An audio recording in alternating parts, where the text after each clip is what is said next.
Hi hello viewers எல்லோரும் எப்படி இருக்கீங்க? நான் உங்கள் ஸ்டோரி வித் ஐஷு. இன்றைக்கி நம்ம என்ன ஸ்டோரி பார்க்க போகிறோம் அப்படின்னா, உயிரே உனக்காகத்தான். அந்த ஸ்டோரியோட இறுதி கட்டத்துக்கு வந்துட்டோம். இதோட இந்த ஸ்டோரி முடியுதுங்க. நம்ம சேனலை நீங்கள் இப்போ தான் ஃபஸ்ட் டைம் பார்க்குறீங்க அப்படின்னா மறக்காமல் சப்ஸ்கிரைப் பண்ணிடுங்க, லைக் பண்ணுங்கள், அப்படியே கமெண்ட் பண்ணுங்கள், அப்படியே பக்கத்தில் இருக்க பெல் ஐக்கானையும் கிளிக் பண்ணிடுங்க. அப்போ தான் நான் போகிற எல்லா வீடியோவும் உங்களுக்கு நோட்டிஃபிகேஷனில் உடனே ஷோ ஆகும். இப்போ நம்ம வீடியோக்குள்ளே போகலாங்க. சௌமியா எழுந்திரித்து பார்த்தால் மணி 9 ஆகிவிட்டது. அச்சச்சோ, இவ்வளோ நேரமாக நம்ம தூங்கிட்டோம், வேலையெல்லாம் அப்படியே கிடக்கே. அருண் வேற ஆஃபீஸ்க்கு கிளம்பணும்னு சொல்லிட்டு இருந்திருப்பாரு. ஆஃபீஸ் கிளம்புனாரா இல்லையா என்னன்னு வேற தெரியலையே, அத்தைக்கிட்ட போய் கேட்டால் தான் தெரியும் அப்படின்னு சொல்லிட்டு சௌமியா என்ன பண்ணுறா அப்படின்னா குளிக்க போகிறான். குளிச்சுட்டு ஃப்ரெஷ் ஆகிட்டு கிளம்பி மாடியிலேருந்து கீழே வர்றான். வந்து பார்த்தா அவங்க அத்தை டேபிளில் உட்காந்து சாப்பிட்டுட்டு இருக்காங்க. அத்தை, அருண் கிளம்பிட்டாங்களா அப்படின்னு கேட்குறான். கிளம்பிட்டாம்மா, அவன் 8 மணிக்கே கிளம்பிட்டான். நீ தூங்குறதுனால உன்னை டிஸ்டர்ப் பண்ணக்கூடாதுன்னு சொல்லிட்டு போனான். அதனால தான் நான் எழுப்பலம்மா அப்படின்னு அவங்க அத்தை சொல்கிறாங்க.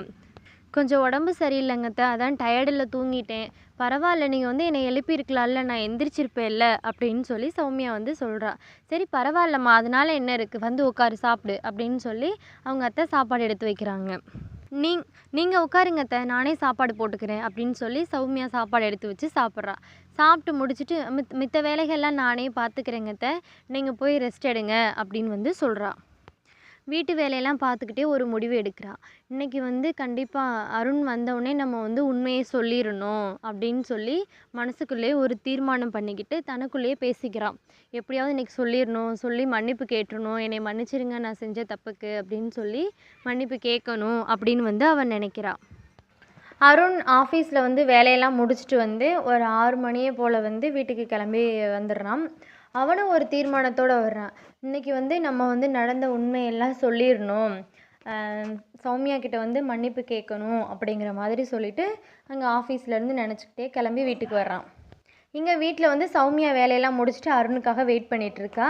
கரெக்டாக அருண் வீட்டுக்குள்ளே நுழைஞ்சோடனே வாங்க உட்காருங்க, டீ போட்டு வரட்டுமா, தண்ணி கொண்டு வரட்டுமா அப்படிங்கிற மாதிரி கேட்குறான்.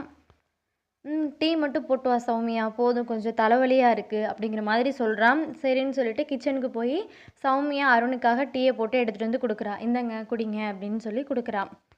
உங்ககிட்ட நான் ஒரு முக்கியமான விஷயம் சொல்லணுங்க அப்படிங்கிற மாதிரி சௌமியா சொல்கிறான்.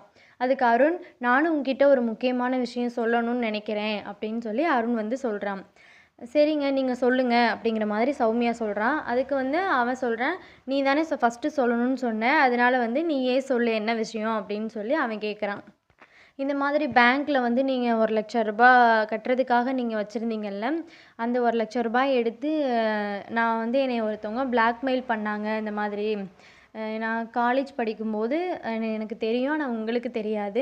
அவங்க என்னை அந்த ஃபோன் மூலமாக பிளாக்மெயில் பண்ணி நிறைய அமௌண்ட்டு கேட்கவும், அதுக்காக நான் எடுத்து கொடுத்துட்டேன், இல்லைனா உன்னோடய ஃபோட்டோஸை நான் நெட்டில் விட்டுருவேன் அப்படி இப்படின்னு சொல்லி ரொம்ப மிரட்டினாங்க. ஆனால் என்னோடய ஃபோட்டோஸ்லாம் எப்படி அவங்களுக்கு போச்சுன்னு தெரியலை. ஆனால் மிரட்டவும் நான் அதுக்காக பணத்தை கொண்டு கொடுத்துட்டேன். அந்த 1,00,000 ரூபாய்க்கான கணக்கு வழக்கு எழுதி வச்சுருப்பீங்க இல்லையா, அந்த பேப்பரையுமே நான் எடுத்துட்டேன் அப்படின்ற மாதிரி சொல்கிறா. அருணுக்கு ஒரே ஷாக்கு. அந்த 1,00,000 ரூபாய்க்கான கணக்கு வழக்கு பேப்பர் எல்லாம் நீ தான் எடுத்துட்டியா? அப்போ அந்த 1,00,000 ரூபாய் எடுத்தது நீ தானா அப்படிங்கிற மாதிரி கேட்குறான் ஷாக்கில். அதுக்கு அந்த சௌமியா சொல்கிறா, என்னை மன்னிச்சிருங்க, எனக்கு வேறு சுச்சுவேஷன்ஸ் தெரியலை, எனக்கு வேறு வழியும் தெரியலை, நான் வேறு என்ன பண்ண முடியும், என்கிட்ட அமௌண்ட் இல்லை இல்லையா, அதனால் நீங்கள் கட்டுறதுக்காக வச்சுருந்ததை நான் எடுத்துட்டேங்க. ரொம்ப நாள் அது என் மனசுக்குள்ளே உறுத்திக்கிட்டே இருந்துச்சு, உங்ககிட்ட சொல்லி மன்னிப்பு கேட்டுறணும்னு நினைக்கிறேன், அதுதாங்க சொன்னேன், ப்ளீஸ் என்னை மட்டும் மன்னிக்காமல் விட்டுறாதீங்க அப்படிங்கிற மாதிரி அவள் சௌமியா அழுதுகிட்டே சொல்கிறா. அதுக்கு அருண் நானும் உங்ககிட்ட ஒரு விஷயம் சொல்லணும்னு சொன்னேன் இல்லையா, அது என்ன அப்படின்னா, அந்த 1,00,000 ரூபாயை ஒரு வாரத்துக்குள்ளே நீ அந்த கணக்கு வழக்கை நீ ஒப்படைக்கலை அப்படின்னா அந்த 1,00,000 ரூபாயை நீயே கட்டணும் அப்படிங்கிற மாதிரி எனக்கு மேலிடத்துலேருந்து உத்தரவு வந்துருச்சுமா.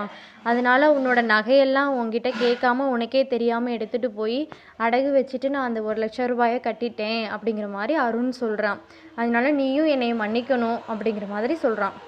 நம்ம 2 பேர் செஞ்சதுமே தப்பு தான் அப்படின்ற மாதிரி சொல்லி 2 பேருமே சமாதானம் ஆயிடுறாங்க.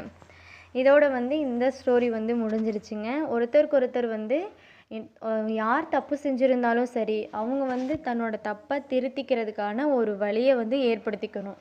அது மட்டும் இல்லைங்க, இப்போ நீ தப்பு செஞ்சுருந்தாலும் அதை நான் என்ன தப்பு பண்ணினேன் அப்படின்னு சொல்லி மன்னிப்பு கேட்டுட்டா அந்த இடத்துல பிரச்சனையே வராமல் சால்வ் ஆயிரும். இதோட இந்த ஸ்டோரி முடிஞ்சிருச்சு. மறக்காமல் நம்ம ஸ்டோரி உங்களுக்கு பிடிச்சிருந்துச்சுன்னா சப்ஸ்கிரைப் பண்ணிடுங்க, லைக் பண்ணுங்கள், கமெண்ட் பண்ணுங்கள். அப்படியே பக்கத்தில் இருக்க பெல் ஐக்கானையும் கிளிக் பண்ணிடுங்க. அப்போ தான் நான் போகிற எல்லா வீடியோவும் உங்களுக்கு நோட்டிஃபிகேஷனில் உடனே வந்து ஷோ ஆகும்.